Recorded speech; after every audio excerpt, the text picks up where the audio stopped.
the apartheid So what would you like to allow see happen, Hassan? Do you not understand the English language? What's going on, everybody? I hope everyone's having a fantastic evening, afternoon, pre-noon, no matter where you are in the world. I'm Hassan Piker, and this is also our broadcast coming to you live from sunny California, Los Angeles, folks. We're live and alive, and I hope all the boys, girls, and MBs are having a fantastic one. It is 73 degrees and sunny here in Los Angeles, California, on stolen land, Tongva Nation. We're live, we're alive, and I hope everyone's having a fantastic one. It's very clear to me that the establishment Democrats' message on shit like this is not meeting that standard at all, and is basically just a rehashing of that same old, we're going to throw marginalized identities under the bus as we moderate to the center without actually doing class first analysis whatsoever or class first advocacy whatsoever.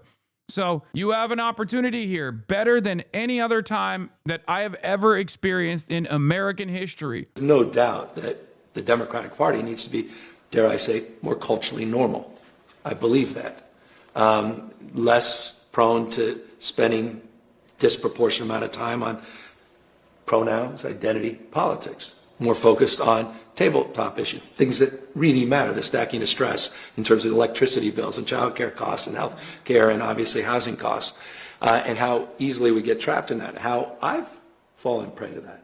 I mean, here I was, way out front on marriage equality, so I understand this. Tabletop, he said. Motherfucker said tabletop. That's how outside of his lexicon it is to talk about kitchen table issues, which is not even doesn't even mean you're a radical if you say kitchen table. You know what I mean? Like Joe Manchin says we got to focus on kitchen table issues. This guy is so far removed from saying kitchen table that he said tabletop. Why is Chef freaking out when what he's saying is right, just worded wrong? Because where you go and who you are matters. Where you go with your commentary, what you focus on first in your commentary matters. He is saying, cut it out with the pronouns. That is a concession to the right for no reason. This doesn't mean that you're supposed to organize on the boundaries of pronouns by going like Hassan Piker, he, him, everyone please reveal your pronouns to me. You know what I mean? Like that's not the counter to this. I'm as pro-trans as anyone will get, being a cisgender person. I think I have enough confidence in my trans audience that I've developed over years and years of my consistent advocacy. Do I ever do that shit? No, I don't do the aesthetic stuff at all. You can create a safe environment without exclusively centering trans issues as your primary advocacy and talk about it in moments where it matters. You talk about it in moments of impact. You talk about it when it matters. You talk about it when there's like a lot of anti-trans bills that are being passed around in state legislatures, right? So that is how you design a movement where you say, like, we're not fucking compromising on this shit. Why do you care about it? You're being a fucking weirdo. We're going to roll back some of this stuff. You're out of your mind. Like, trans people are our neighbors. Trans people are workers, okay? At the end of the day, they have more in line with you, the average person. They have the same exact class interests as you. It's the super wealthy that have made you hyper-focus on this group of people, telling them that they're weird, telling you that we have to fucking make sure that they don't exist in society. Is that making your life better? The Trump administration has done everything in their power to fucking write out trans people. Did that make your life better? No. Well, then shut the fuck up about trans people, dumbass. You're openly saying, I'm a sucker. Dupe me, sir. That's what you're saying. It sounds like you're agreeing with Newsom here. No. On the one hand, Gavin Newsom is trying to do the same commentary that I've been doing for years and years. But on the other hand, because he's not well equipped and because he's not a real one, because he's only invested in his own personal ambitions, he doesn't lead with his actual worldview. He doesn't lead with his actual, he's not communicating what his real opinions are here, if there is one at all, beyond make me president. You are under no obligation to start the conversation by being like, enough with this woke pronoun shit. Because you are trying to spell yourself out as a reactionary. And then the other side of this, of course, is when he says tabletop issues, and then he starts talking about he's trying to say kitchen table issues, right? Okay, you're anti-billionaire tax. The fuck do you mean you care about kitchen table issues? There is no better uniting policy right now in the books that you could be advocating for beyond a billionaire tax. Virtually every goddamn American on the planet, regardless of how right-wing they are, how left-wing they are, agrees on this. And you can't get on board with it. So obviously you don't care about tabletop issues, kitchen table issues, right? If you're not pro socialized medicine, if you're not pro socialized housing, if you're not pro taxing billionaires, hopefully out of existence at some point in the future, then you're not on board with a unifying class first message. Will MENAKER comes to my defense, says, didn't everyone get mad at Hasan last week for saying this guy would throw trans people and any other minority under the bus as soon as it was convenient? They did. They did get mad at me for that. And yeah, they're still mad. It doesn't fucking matter, obviously. Like, it doesn't matter to these people at all because they don't actually care that he would throw them under the bus because he's throwing them under the bus centristly. And that's the appropriate way to throw them under the bus, as opposed to, you know, anyone that would advocate for trans people loudly and proudly.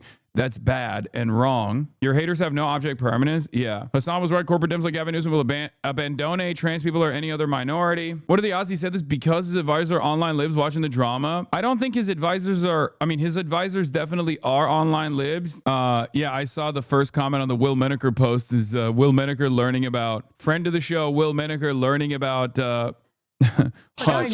One of the people who helped instigate the hate mob on Hasan Piker over this one also said he'd vote for Jeffrey Epstein as president. No, it shows you think Hasan is worse than Jeffrey Epstein. That's what it shows you, Hutch. That's what it shows you. What is Jeffrey Epstein? Did when you said I would vote for Epstein over fucking JD Vance. Tell me, what is Jeffrey Epstein's policy platform? Dude, you don't need. He's so proud of this take. I don't know why. A fair question, isn't it? Isn't that relevant to the analysis? I don't know anything about Jeffrey Epstein's politics. Dog, what do you mean? Like, it's such a funny thing to say. Like, I don't know anything about Jeffrey Epstein's politics, but he's still better than Hasan is awesome. Let's be real. Jeffrey Epstein's politics are American politics. Like, the American duopoly, the American bipartisan consensus is pretty much Jeffrey Epstein's politics. So, of course, it's not a wonder that Hutch would rather have him be in charge directly rather than someone like myself. Would he push for a public option? Is he a Medicare for all kind of person? I don't know anything about his politics. The reason why I would not necessarily disqualify Jeffrey Epstein electorally is because first we would have to establish if he supports liberal democracy. Because the whole thing with Hasan is that he doesn't. And I had people in my own chat last night that thought I was being ridiculous. Why am I being ridiculous when we're talking about Hasan Piker? Do you trust that he would not nuke Israel? Do you trust that he would not help China invade Taiwan? I'm crazy. I'm gonna help China invade Taiwan. As president, I'm running on campaign promises such as the abolition of liberal democracy, helping China invade Taiwan, and nuking the state of Israel. What the fuck? Like, what are they on over there, man? There is one moment where he's like, he very hilariously and inadvertently reveals his mania, right? Like Hasan derangement syndrome, where he goes, this is Hasan we're talking about. Like, he openly is like, he's genuinely confused that there are people in his own community that are like, hey man, I know we fucking hate this guy, this Hasan guy, but like, you know, Jeffrey Epstein is probably worse than he is, right? Where he's like, come on, dude, he's the arch evil. He is the most evil guy. I thought we all agreed on this. And even his community is like, bro, come on. For being worried about our fucking nation's secrets, if we gave power to Hasan Piker, I'm the crazy one who's like, I don't know, what's Jeffrey Epstein's policy position when he glorifies the current Chinese Communist Party as like a model of government? I'm the crazy one? Somebody who idolizes Vladimir Lenin, and I'm the fucking crazy one? Like, what did Lenin do to this man? You bald son of a bitch. What do you mean? Oh, someone who idolizes Vladimir Lenin. Oh, I'm sorry. I didn't know you were fucking pro-Tsarist Russia. I thought you cared about anti-Semitism, right? Like, get him on one of those angles. Vladimir Lenin is the great anti-Semite annihilator. Why the fuck do you think Nazis hate him? He was the one who initiated the 100 million goys death, 100 million goy death, right? Like, what's the problem? I mean, he literally was. Communism was a at least in the eyes of Nazis at the time, communism was seen as like a Jewish thing. They were like, oh, you know, Jewish Bolshevism, like famously Judeo-Bolshevism. My man is out here being like, no, the Tsar was actually pretty good. He was misunderstood, you know? He thinks this is you on Taiwan.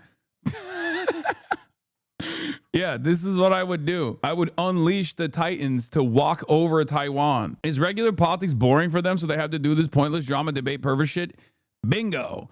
That's precisely what it is. Also, STACY CAY came out with the Gavin Newsom defense. This isn't how I would have said it, but he's got a point. Americans are sick of discourse about trans people, but right now the people talking about us the most are the Republicans. Them can win voters by just not talking about us. They don't need to throw us under the bus. This is literally the gentlest way that STACY CAY can be like, please don't talk like this. You don't have to lean into the anti-trans panic. Please, it's making it so difficult for me to defend you on the timeline.